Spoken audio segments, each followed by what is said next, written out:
अस्सलाम वालेकुम पाकिस्तान, मैं हूं मलिया हाशमी। आप देख रहे हैं मेरा यूट्यूब चैनल। अगला आर्मी चीफ कौन होगा? अगले आर्मी चीफ की तकर्री का मामला क्यों अटक गया है और कहां अटक गया है? वो समरी जिसके मूव होने का पूरी पाकिस्तानी कौम को बहुत बेसब्री से इंतजार था और है, वो समरी आखिर क्यों मूव होकर नहीं दे रही कि पाकिस्तान का निजाम आगे चले, मामलात आगे बढ़ें? ये क्यों एक जमूद सा तारी हो गया पाकिस्तान की पूरे सिस्टम पे, पाकिस्तान की सियासत में, निजाम पे? ऐसा महसूस होता है कि गोया पूरा निजाम इस एक तकर्री के इर्द गिर्द घूम रहा है, और तकर्री भी उस इदारे के सरबराह की जो कहता है कि हम तो गैर सियासी हैं। तो इस इंतहाई गैर सियासी तकर्री में पाकिस्तान के सियासतदानों की परेशानी कुछ समझ नहीं आती कि पाकिस्तान का वजीर आजम अवाम के टैक्स का पैसा खर्च करके एक मफरूर सजा याफ्ता मुजरिम से मशवरा करने के लिए लंदन जाता है, और मुलाकातों पर मुलाकातें हो रही हैं, अभी भी हो रही हैं। शहबाज शरीफ साहब अगरचे कोविड, जाहिर है उनको पता चला हमें कि कोविड हो गया, अल्लाह ताला उनको सेहत याब करें, लेकिन अब यकीनन वो एक हफ्ता तो किसी से मुलाकात नहीं करेंगे। लेकिन नवाज शरीफ साहब की मुलाकातें बदस्तूर जारी हैं, और नून लीग जनरल बाजवा के अलावा अपने कौन से ऐसे फेवरेट कैंडिडेट पर हाथ रख चुकी है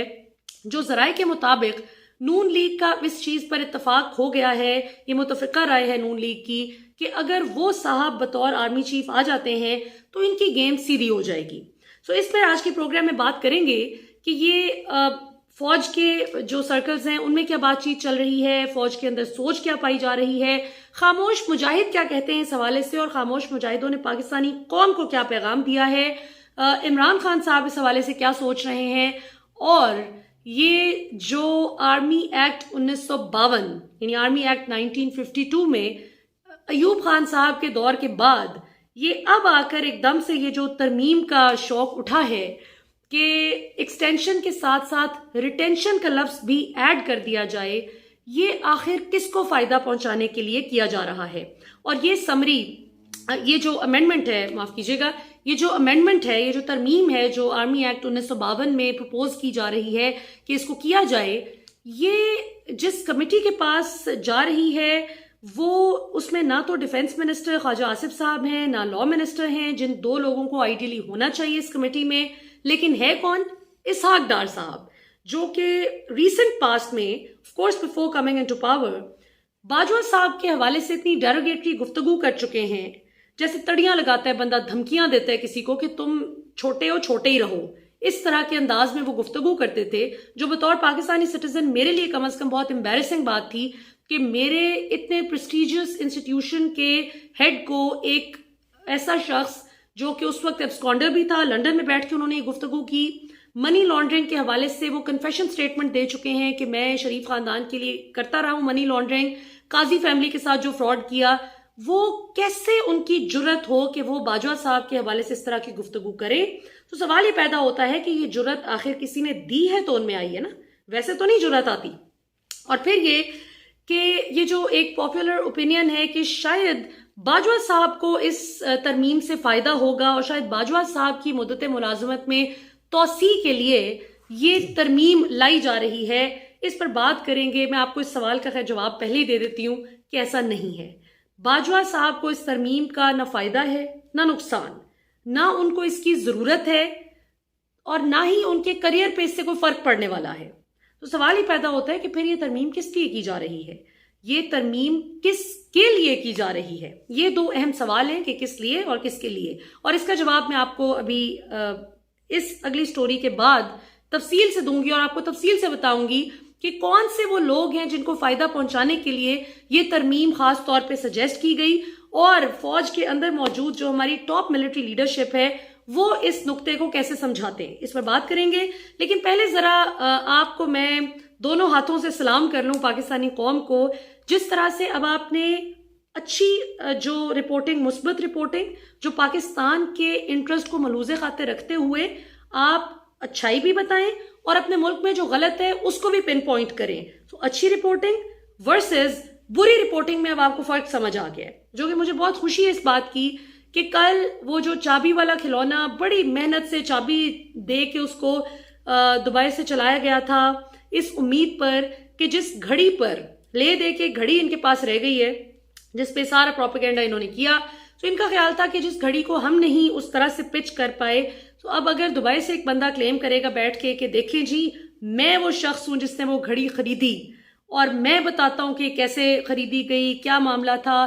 तो इनको बड़ी उम्मीद थी कि कल ये इमरान खान को बहुत हद तक सियासी तौर पर डैमेज कर देंगे। लेकिन ये उल्टा इनके गले पड़ गई। सबसे पहले तो वो उमर फारूक ज़हूर, जो जिस बंदे को चाबी वाले खिलौने को इन्होंने आगे किया, वो उल्टा बेचारा खुद फंस गया। वो अब सर पीटता है कि मेरे वो चर्चे हो रहे हैं पूरी दुनिया में कि ये फलां मुल्क से भी फ्रॉड करके भागा हुआ है, फलां मुल्क में भी वांटेड है, फलां मुल्क में भी इसका क्रिमिनल रिकॉर्ड है।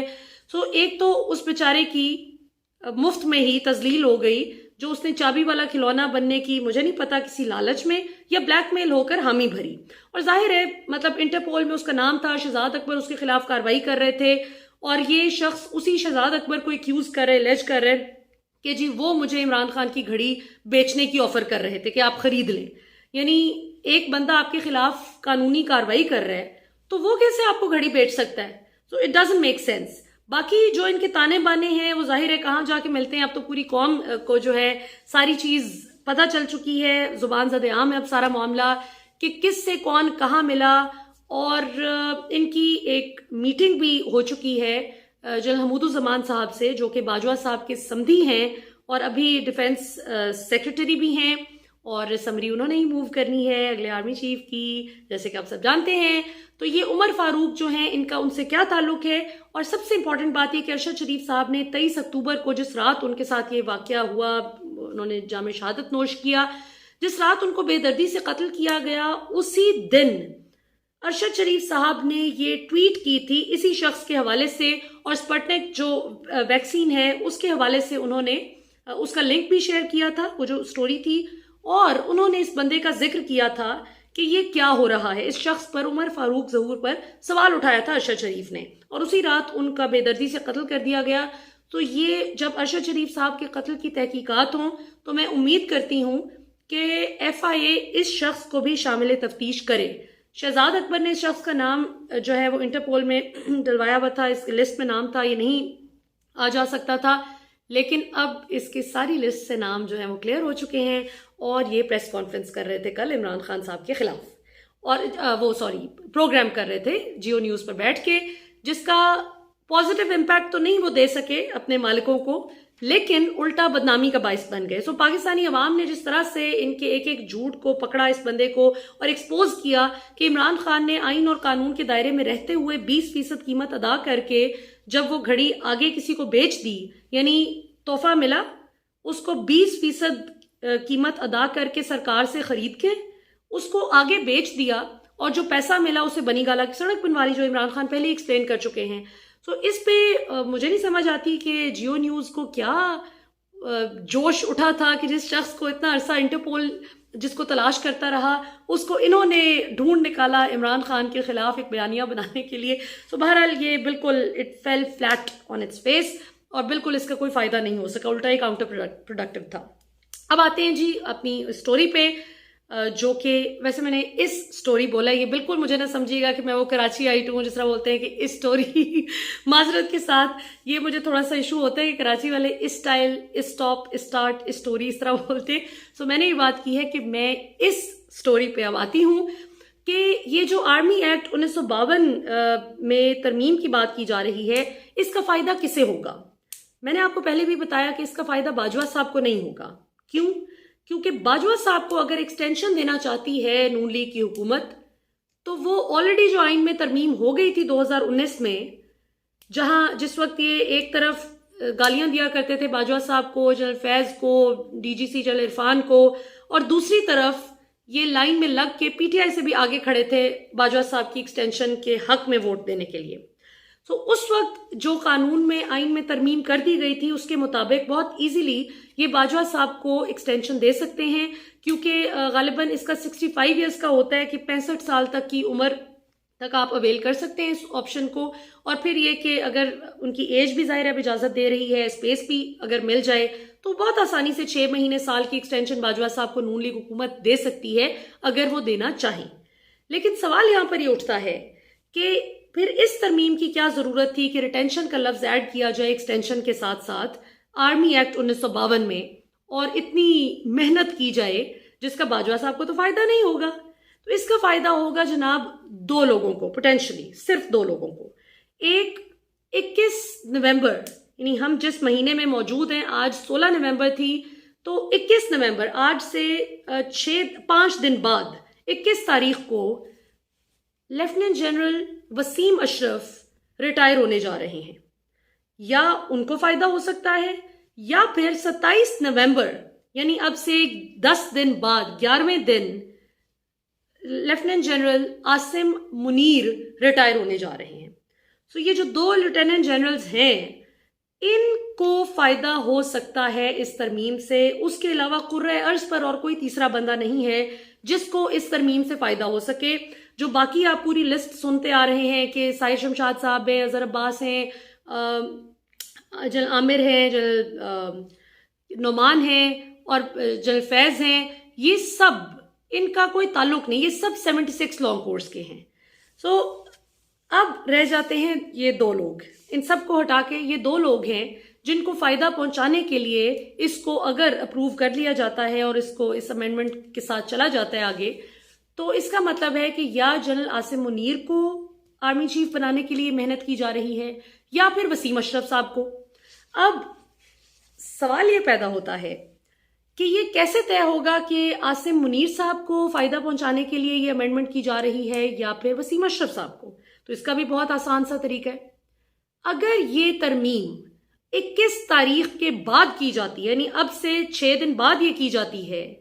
तो क्लियरली ये सिर्फ और सिर्फ लेफ्टिनेंट जनरल आसिम मुनीर साहब, जिनका बहुत इंतहाई मुसद्दिका जराए के मुताबिक,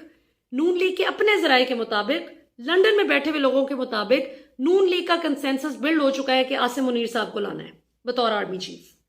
सो अगर ये 21 तारीख के बाद की जाती है तरमीम, तो फिर तो इसके बेनिफिशियरी सिर्फ और सिर्फ आसिम मुनीर साहब रह जाएंगे। लेकिन अगर इस तरमीम को इन्हीं दिनों में कर लिया जाता है, कल परसों में, और 21 तारीख से पहले कर लिया जाता है, तो फिर लेफ्टिनेंट जनरल वसीम अशरफ भी इस रेस में शामिल हो जाएंगे। और फिर आप ये नहीं कह सकते कि सिर्फ आसिम मुनीर साहब के लिए इस अमेंडमेंट को किया गया है, फिर ये दोनों इसमें इस रेस में आ जाएंगे। सो अब देखना ये है कि ये किसके लिए की जा रही है। क्या इन दोनों के लिए की जा रही है या सिर्फ एक शख्स को अपॉइंट करने के लिए इसको खास तौर पे किया जा रहा है। क्योंकि अगर उनको रिटेन कर लिया जाता है और 27 नवंबर को वो रिटायर नहीं होते, तो उसके बाद तो जाहिर है कि साहिर शमशाद साहब या नोमान साहब और ये आमिर साहब, अजहर अब्बास साहब, ये तो सब फिर जूनियर ही है ना आसिम मुनीर साहब से। तो फिर तो आसिम मुनीर साहब जो है वो टॉप पे होंगे, लिस्ट की टॉप पे होंगे, और फिर वो कोई मसला नहीं होगा रिटायरमेंट का, फिर वो रिटेन हो जाएंगे। तो ये एक दिलचस्प डेवलपमेंट है जो कि मैंने सोचा कि मुझे आपके साथ शेयर करनी चाहिए कि ये मामलात हैं। अब आखिर में आते हैं इस पे कि खामोश मुजाहिदों का क्या पॉइंट ऑफ व्यू। अच्छा, एक और भी बात मैं आपको बता दूं कि नून लीग तो अगरचे चाहती है कि आसिम मुनीर साहब आए, लेकिन जो बाकी के रेस के घोड़े हैं जो कि आसिम मुनीर साहब से जूनियर हैं, अगरचे 76 लॉन्ग कोर्स के हैं सारे, वो जिनका जाहिर है कि अगर आसिम मुनीर साहब बन जाते हैं तो उनका स्कोप खत्म हो जाता है फिर चीफ बनने का, उन सबको एक रिजर्वेशन है आसिम मुनीर साहब पे, और वो ये कि उनको लगता है कि हम सब तो 76 लॉन्ग कोर्स के हैं, हम सब तो एक ही कोर्स के हैं, जबकि आसिम मुनीर साहब का कोर्स भी डिफरेंट है। अब मैं इसकी डिटेल में नहीं जाऊंगी, बस मैं इतना ही, थोड़े कहे को बहुत समझें। अब ये जो लोग मिलिट्री से जिनका ताल्लुक है वो मेरी बात समझ गए होंगे कि मैं क्या बात कर रही हूँ, कि रिजर्वेशन की आगे क्या वो डिटेल क्या है। पर बहरहाल चूंकि इनका कोर्स डिफरेंट है, लिहाजा उनको वो भी एक थोड़ी सी है कि हम में से कोई आना चाहिए। और आसिम मुनीर साहब के लिए जो है वो Noon league is rooting for him as per PMLN's own sources in London. So देखते हैं कि आने वाले दिनों में होता क्या है। लेकिन बहरहाल ये तो क्रिस्टल क्लियर है बात कि बाजवा साहब के लिए ये तरमीम नहीं की जा रही। बाजवा साहब